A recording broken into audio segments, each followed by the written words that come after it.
They thought it was just another routine stop until a black mother was nearly killed in cold blood. But what those racist cops didn't know was that her son was trained, relentless, and already watching. What happened next turned a quiet southern town into ground zero for justice, and you won't believe how it ends. Stay with us.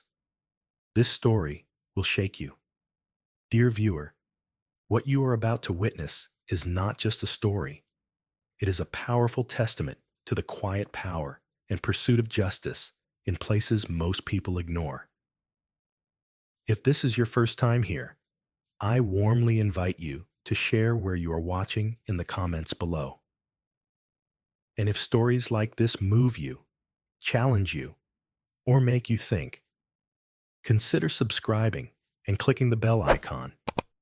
We share voices that deserve to be heard every day. Thank you for being here. Now, let's get into the story. Charleston, South Carolina, doesn't rush. It breathes. The streets carry the echo of horse-drawn carriages and gospel choirs.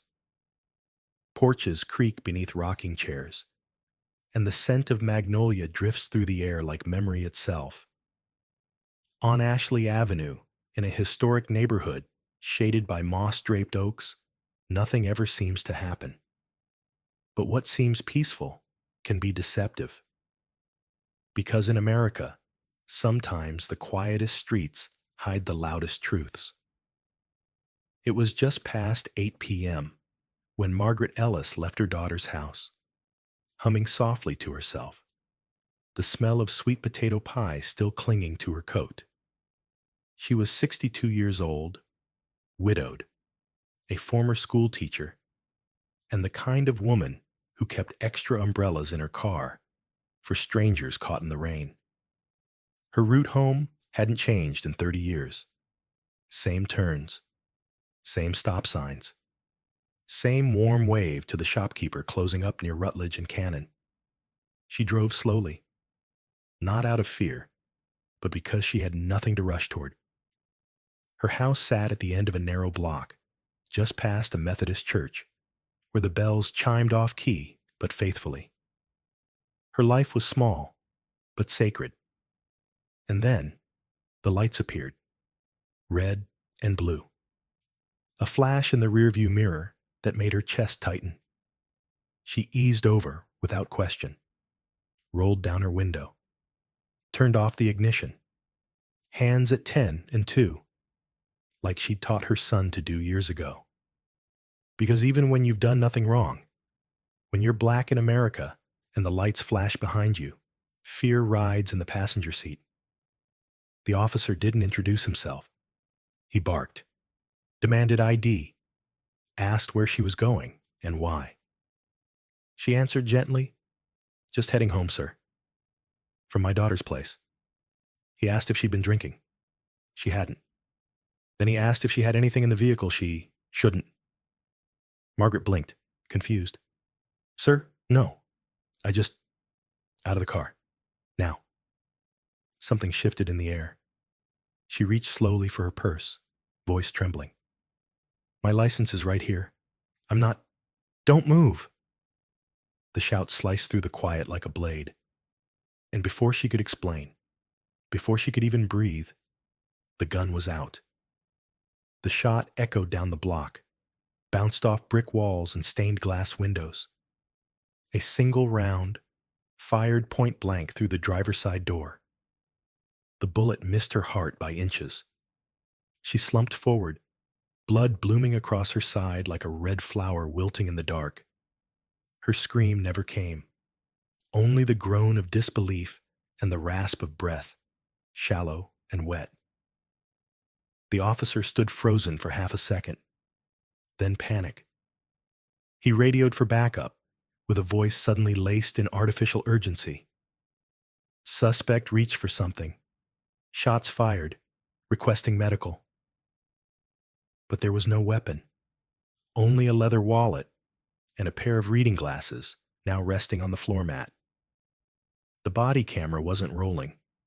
He claimed it malfunctioned. The dash cam, blocked by angle and conveniently corrupted. The story was ready before the ambulance arrived. Margaret Ellis had reached into her purse after repeated warnings, they said. She was non-compliant. The officer feared for his life. Margaret didn't die that night, but she almost did. And in many ways, a part of her never fully came back. They wheeled her into surgery with no family present. Her daughter, Denise, found out from a neighbor hours later. Her phone rang at 1:23 a.m. "Your mother's been shot," the voice said, "by a cop." That's when Charleston cracked. Because what started as another routine traffic stop became the unraveling of a lie too heavy to hold. What they didn't know, what that officer couldn't have known, was that Margaret Ellis wasn't just anyone. She was the mother of someone they should never have crossed. Marcus Ellis had left Charleston 10 years earlier, a decorated Army intelligence officer who vanished after his final tour. No social media, no mailing address, just whispers from old friends that he'd gone off-grid, working in places that don't exist on maps. When Marcus got the call, he didn't answer, but he listened. And when he heard the words, "They shot Mom. She's alive, but barely," his world went still. Marcus didn't ask what hospital. He already knew. He didn't ask who fired the shot. That would come soon enough. He closed his laptop, stood from the unmarked table in an unnamed city, and said 5 words to the man across from him. "I need to go home." In the quiet streets of Charleston, they thought it was over. They called it a tragic incident, said the department would review it internally. The media moved on. The officer returned to desk duty. But the real story hadn't begun yet.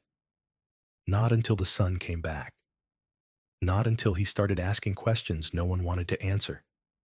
Not until the quiet became a roar. Because Charleston had buried its truth for too long. Beneath beauty. Beneath charm. Beneath the idea that racism was past tense. And Margaret Ellis? She wasn't another statistic. She was the spark. And Marcus Ellis? He was the fire. You may think you know how this ends, but you don't. Because when they fired that shot, they didn't just hit a black woman driving home. They awakened a reckoning. And no one was ready for what came next. The news never said her name with enough weight. When Charleston's local station ran the segment the next morning, it lasted under a minute. An officer-involved shooting late last night on Ashley Avenue left a 62-year-old woman injured. Police say the suspect reached for her purse during a routine traffic stop, prompting a defensive response. The woman is recovering at Memorial Medical Center. No charges have been filed. No charges, no outrage, no camera footage. Just another line in the endless scroll of headlines the world forgets by lunchtime. But Denise Ellis didn't forget. She sat by her mother's hospital bed, her hand wrapped around Margaret's bruised and bloodied fingers, wondering how the world kept spinning like nothing had happened. Margaret's breathing was shallow, aided by a machine that hissed rhythmically beside her. A bullet had torn through her left side, cracked a rib, and nicked her lung. The doctor said she was lucky to be alive. Denise wasn't so sure. Charleston buzzed outside, tourists snapping photos in front of pastel-painted homes, ghost tours winding through cobblestone alleys, and horse-drawn carriages clip-clopping down Broad Street like everything was just as it should be. But Denise could feel it. The silence pressing in like fog, thick and deliberate. The kind of silence that has learned how to bury things, how to dress tragedy in polite phrasing, and move on before anyone notices the blood on the pavement. The mayor made a brief statement, A regrettable misunderstanding. The police chief promised a full review, but no one called Margaret by name. No one asked who she was, what kind of life she had built, or what it meant to nearly lose her without warning, without reason. But someone was asking. Marcus. He didn't go to the hospital. Not right away. He didn't call his sister, didn't knock on the front door. Instead, he watched. From across the street, from behind mirrored lenses, from the edge of a city he hadn't walked in a decade. Charleston hadn't changed much. The streets were the same. The buildings wore time like old silk. But Marcus had changed. He'd traded his uniform for silence, his identity for shadows. What he saw now wasn't just home. It was a system still sick with the same disease it always had. The difference was, now he knew how to fight it. He started with the officer's name, Bradley Kemp, a 10-year veteran of the force. Commendations for bravery. No public complaints on his record. But the silence around him was too neat, too clean. Marcus dug deeper.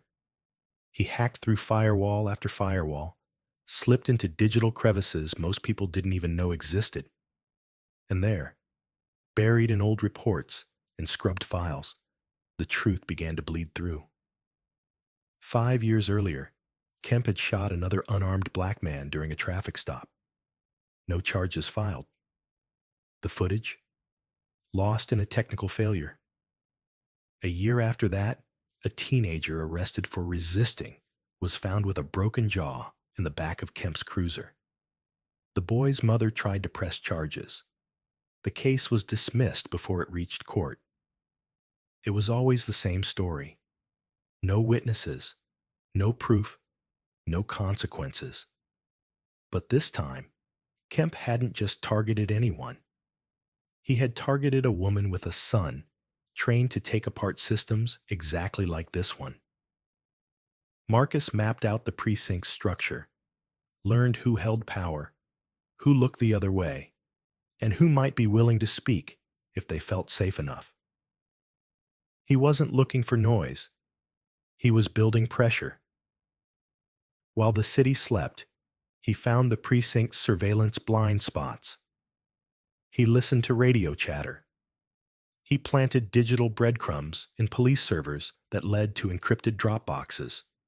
Inside them, he placed files, photos, redacted reports he had quietly reconstructed. He timed it perfectly. 2 days after the shooting, an anonymous leak hit the inbox of Maya Jennings, a freelance journalist known for poking holes in Charleston's reputation of Southern charm. She read the files once, then again, then printed them out in full, hands trembling as she scanned each page. The story published the next morning. Pattern of violence. The cop behind last week's shooting has a history. It hit harder than anyone expected.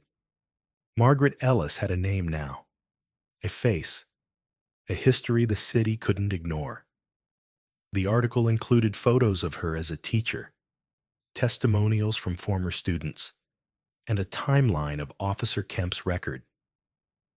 Suddenly, the city wasn't quiet anymore. Activists gathered outside the Charleston Police Department. Candles flickered on the corner of Ashley Avenue. Social media lit up with the hashtag #, Justice for Margaret. For the first time, Kemp's name wasn't hidden behind vague phrasing. But still, no arrest, no suspension. Just more press conferences, more promises. Marcus knew better than to wait for justice to come on its own. He wasn't trying to spark a riot. He was orchestrating something more powerful: accountability. Late one night, Denise returned home to find a small envelope slid under her door. No return address. Inside, a flash drive. She hesitated, inserted it into her laptop. What played on screen made her breath catch. Surveillance footage, not from the cruiser, From a nearby bakery's security camera, angled just right, it captured the exact moment Officer Kemp fired into Margaret's car. There was no aggression, no sudden move. Margaret's body language was calm. Her hands were visible. The image froze on her face, shocked, vulnerable. Then the shot. Denise pressed a hand over her mouth. The footage had a timestamp. It was real. She called Marcus for the first time in years. "You did this, didn't you?" There was a pause. "Someone had to," he said. The video went viral overnight. National outlets picked it up. The department was forced to suspend Kemp. An investigation, this time external, was launched. But Marcus wasn't finished. Because Charleston hadn't seen what he'd become. It hadn't seen what a son willing to burn his past down to protect his mother could do. He wasn't just here to expose one corrupt cop. He was here to break the silence that had protected men like Kemp for too long. And Charleston? Charleston was just starting to wake up. By the end of the week, Charleston had become a city on edge. Protest signs lined the wrought iron fences outside City Hall. The news vans that once zipped past the neighborhood now circled the block like vultures, waiting for more blood, more scandal. But beneath the noise, behind the headlines, Marcus Ellis worked in silence, because he wasn't here for a spectacle. He was here for something deeper, something lasting. He had seen it all before. The initial outcry, the flurry of hashtags, the temporary outrage that burned hot and fast until the next tragedy took its place. But Marcus wasn't building a moment. He was building a movement. Every night, he met with people in hushed corners of church basements, in the back rooms of barbershops and community centers. They didn't need speeches. They needed direction. Most of them had lived in Charleston all their lives. They had lost uncles, cousins, sons to this same system. Quietly, anonymously. They didn't want revenge. They wanted change. It started with storytelling. Marcus would sit in circles with the elders, recording their memories of life before smartphones and digital outrage.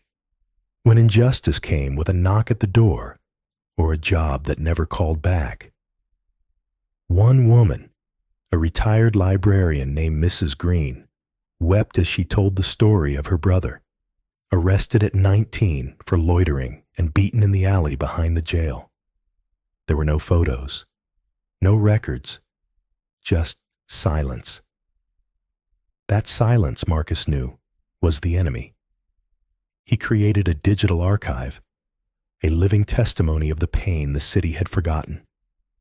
With Maya Jennings, the journalist who had risked her career to publish the truth, he launched an independent platform called Eyes on Charleston. Within days, stories poured in. Names that had only existed in whispers became public. The city's memory began to stretch back further than just last week's outrage. But Marcus also knew that a movement couldn't live online alone. It had to touch the ground. He recruited a small team of organizers, young, determined, and unafraid. They canvassed neighborhoods, held legal workshops, teaching people how to request body cam footage, how to file public records requests, how to document encounters with law enforcement safely. They weren't just speaking truth to power. They were arming others with the tools to do the same. Denise watched it all with cautious awe. She'd never seen her brother like this. Not since before the military, before the deployments, before he disappeared into classified missions and unlisted phone numbers. He had returned not as the broken man she feared, but as someone sharper, more resolved. But she also saw the weight it placed on him. The nights when he would stare at their mother's hospital chart in silence, jaw clenched, hands trembling beneath the surface. Margaret was healing, but slowly. The doctor said her recovery would take months, that the trauma wasn't just physical. Some days she would barely speak. Other days she'd smile at her grandchildren like nothing had happened, her voice still warm and full of grace. But the fire in her spirit had dimmed. And that, more than anything, haunted Marcus. It pushed him harder. When the city announced a community town hall to address the growing unrest, Marcus saw through the performance. It wasn't for healing. It was damage control. The mayor would talk. The police chief would offer hollow apologies. Kemp would remain suspended, unfired, uncharged. So Marcus flipped the script. He gathered everyone: Denise, Maya, Mrs. Green, the organizers, former students of Margaret, and mothers who had buried sons without answers. They didn't just show up to the town hall. They took it over. The auditorium was standing room only. The city council sat behind folding tables at the front. Papers shuffled nervously in front of them. The mayor, pressed and polished, stepped up to the microphone with the same well-practiced concern he'd worn for years. But before he could speak, Marcus stood.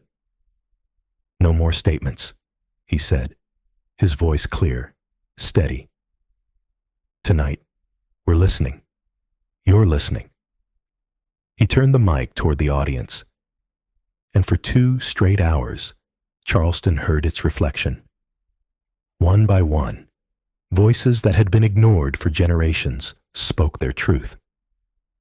Denise read a letter her mother had written while recovering, handwritten in uneven script, recounting her fear, her confusion, her refusal to be erased. A high school student named Alicia spoke about how she now tensed every time a cruiser drove by. A former cop, an older black man named Tyrone, stood and confessed how he'd watched men like Kemp abuse their badge and said nothing out of fear. The silence cracked. By the time the mayor returned to the microphone, his voice was thin. "We will review all active duty officer conduct," he said. But even he knew it wasn't enough. Because something had shifted in Charleston. Marcus had done more than expose a corrupt cop. He had shown the city how to see itself. The unspoken rules, the invisible lines, the systems too sacred to question. Now they were laid bare. He wasn't the only one leading anymore. The community was rising with him. The next day, the police union called a press conference. Reporters expected them to defend Kemp. But under pressure from within, and after Maya published financial records showing campaign donations linked to the union's leadership, they reversed course. They called for a full investigation and a third-party oversight board. Public trust, they said, was more important than loyalty. Charleston wasn't healed, but for the first time, it was bleeding honestly. Marcus stood on the sidewalk outside City Hall that afternoon, watching the crowd disperse, feeling the weight of everything they had carried finally start to shift. He knew it wouldn't last forever. New battles would come. There would always be another name, another face, another mother who didn't make it home. But for now, for this moment, he let himself believe that maybe, just maybe, the story of Charleston wouldn't end the way it always had. Maybe this time, the people would write the ending. And this time, it wouldn't be in silence. It was one thing to stir a city's conscience. It was another to walk into a courtroom and force a system to see what it had tried so long to ignore. Marcus Ellis had never stepped foot in a courthouse as anything other than a silent observer, someone whose skin made him cautious, whose presence made others tense. But today, he entered not as a witness, but as the storm. The state versus Officer Paul Kemp was scheduled to begin on a cloudless Monday morning in Charleston's oldest courthouse. The building, with its columns and marble steps, had long been a symbol of tradition, though not always justice. Inside, the temperature felt colder, not just from the air conditioning, but from the weight of legacy that hung in its halls. For generations, this was the place where names like Margaret Ellis were ignored, where men in uniforms were shielded by technicalities and silence. But now, something was different. The courtroom was full before the clock struck 9. Reporters lined the back walls. Civil rights attorneys from out of state took seats behind the prosecution. Maya sat near the front, notebook in hand, though for once she didn't need to write. She needed only to bear witness. Denise clutched her mother's hand, her own nerves battling the quiet rage that had lived inside her since that night. And then there was Marcus. He stood tall, still, his jaw locked, his eyes fixed on the man seated at the defense table. Kemp. The officer sat like a man who thought he would walk free. He wore the same cold stare, the same smug tilt of the chin he had the night he pulled the trigger on Margaret. His lawyer, sharp-suited and sharp-tongued, exuded confidence. After all, this was Charleston, and Kemp, to some, was still one of theirs. But what no one expected was what the prosecution brought to the stand. First came the medical examiner, cool and precise. Margaret's wounds, he said, were not life-threatening at the time of injury. It was the delay in medical attention, nearly 12 full minutes, that nearly killed her. A delay caused not by danger, but by protocol, because Kemp didn't call it in, because he claimed she posed a threat. Then came the dispatcher. Voice trembling, she admitted that the body cam footage, which should have been rolling from the moment Kemp approached the car, had been turned off. Kemp's report said it malfunctioned, but internal audits showed it had been manually disabled, intentionally. The air grew heavier. Marcus watched the jury, 6 white faces, 4 black, 2 Latino, start to shift in their seats. Truth had a way of pressing down until even comfort couldn't hold it anymore. And then, the moment no one expected. The prosecution called its final witness, Officer Danielle Hartman, Kemp's former patrol partner. She stepped into the courtroom, small in frame but powerful in presence. She had resigned 6 months before the incident, citing workplace stress. What she revealed instead shook the courtroom. She spoke of repeated complaints filed against Kemp, none of which made it past the review board. She spoke of threats made in squad cars, of racial slurs muttered beneath his breath after every traffic stop involving a black driver, of one night when he boasted, "They don't run this city. We do." She had been scared to come forward. But when she saw Margaret's face on the news, when she saw how the department tried to paint a grandmother as a suspect, she knew fear was no excuse anymore. Silence settled like fog. Marcus didn't blink. He felt Denise squeeze his arm, and he reached for her hand without looking, a silent reminder that they were not alone. The defense scrambled. They tried to discredit Hartman, claimed bitterness, claimed exaggeration. But the damage was done. The jury had heard too much, seen too much. After 4 days, they deliberated for only 6 hours. When the verdict was read, the room went still. Guilty, the word echoed, not just in the courtroom, but across Charleston, in living rooms, in schools, in barbershops and cafes. People didn't cheer, not at first. They sat with the weight of it, the shock that something long denied had finally been acknowledged. Kemp didn't look at Marcus as he was led away. He kept his eyes on the ground, as if seeing the faces of those he'd tried to erase would make him vanish first. But Marcus saw him, fully, not just as a man, but as a symbol of something crumbling. Outside the courthouse, the crowd had gathered, silent until the doors opened.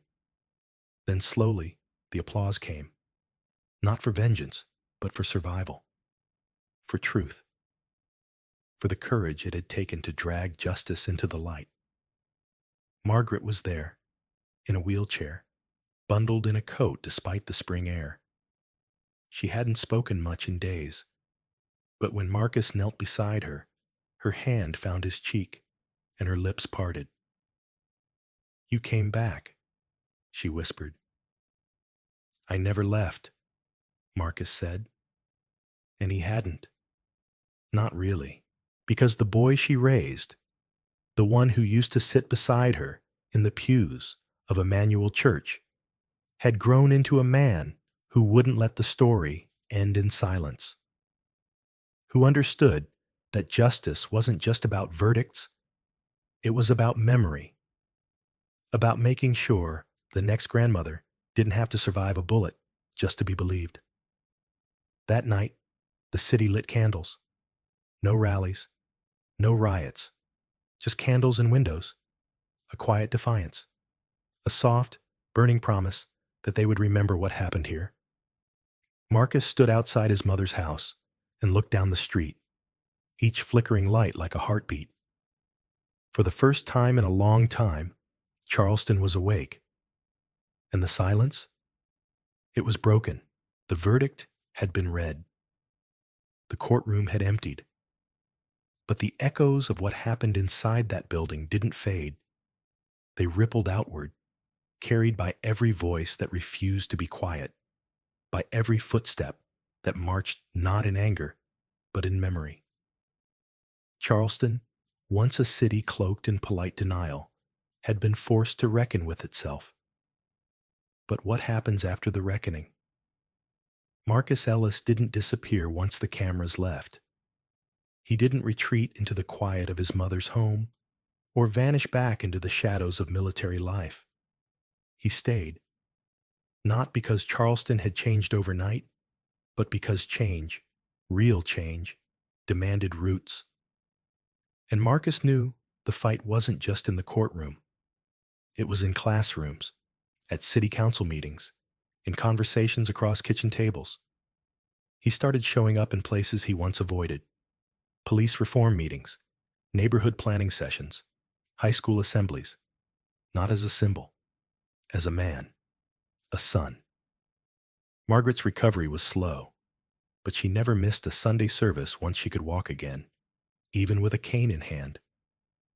The second pew welcomed her back, and with her return came a sense of calm to a community still holding its breath.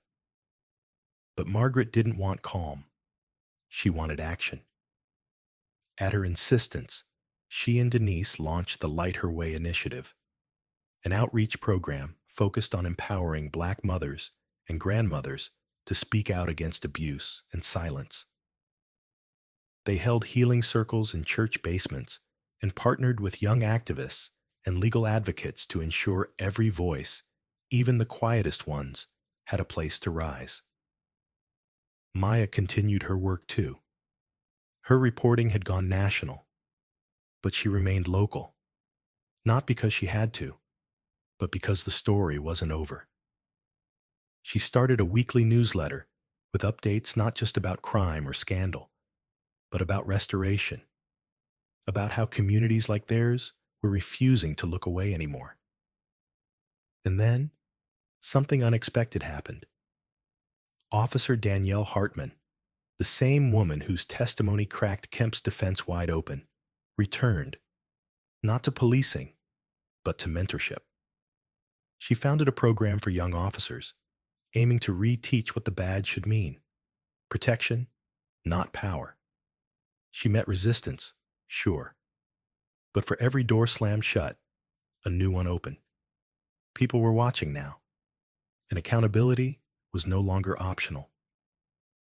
As for Marcus, he stood one afternoon at the corner of Calhoun and King, beside a new bronze plaque embedded in the sidewalk.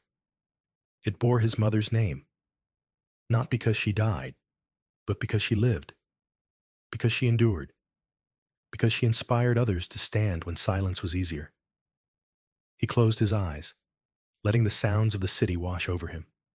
Car horns, laughter, church bells, life. And in that life was purpose. Healing wasn't a destination. It was a practice, a discipline. And Charleston had just begun. Because justice isn't just a verdict. It's what we build afterward. So no mother has to fear, no son has to avenge, and no truth ever has to wait this long to be heard. In the quiet corners of Charleston, beneath the sweet scent of magnolias and the worn bricks of historic streets, a story unfolded that was never meant to stay silent. It began with a routine stop, a flash of red and blue, a black mother on her way home, and two officers whose badges masked something far more dangerous than authority: prejudice, entitlement, and a deep-seated belief that some lives were worth less than others. Margaret Ellis, a woman of unwavering grace and strength, became the target that night. And when bullets tore through the air, it wasn't just her body that was wounded. It was the very soul of a city. But what they didn't expect was her son. Marcus Ellis wasn't just a man with military training and scars etched beneath his skin. He was a man shaped by love, by memory, by the gentle touch of a mother who had weathered storms her whole life. And when she was nearly taken from him, he didn't meet violence with more violence. He met it with strategy, truth, and the fierce resolve of someone who refused to let injustice pass unchallenged. He returned not as a vigilante, but as a reckoning. Through his quiet investigation, with the help of unlikely allies, Officer Danielle Hartman, journalist Maya Clark, and a chorus of awakened citizens, Marcus dismantled a system that had been rotting from the inside out. Sheriff Kemp and Officer Brady, long protected by their uniforms and the silence of others, were brought to their knees not by bullets, but by accountability. And the town of Charleston, once complicit in its own forgetting, had to remember. This story is more than a tale of survival or revenge. It is a testament to the power of memory, of resilience, and of community. It is a reminder that justice doesn't come from one grand act. It comes from the countless small ones, the testimony given when it's risky, the questions asked when they're uncomfortable, the truth spoken even when it shakes the ground beneath our feet. The lesson is this: silence is not neutral. When we turn our heads from injustice, we become a part of it. But when we choose to bear witness, to speak up, to stand beside those who have been pushed down, we become agents of change. We don't all have to be warriors like Marcus or survivors like Margaret. But we can all refuse to be bystanders. We can all be part of the resistance to hate and the fight for dignity. So if this story moved you, don't let it end here. Share it. Talk about it.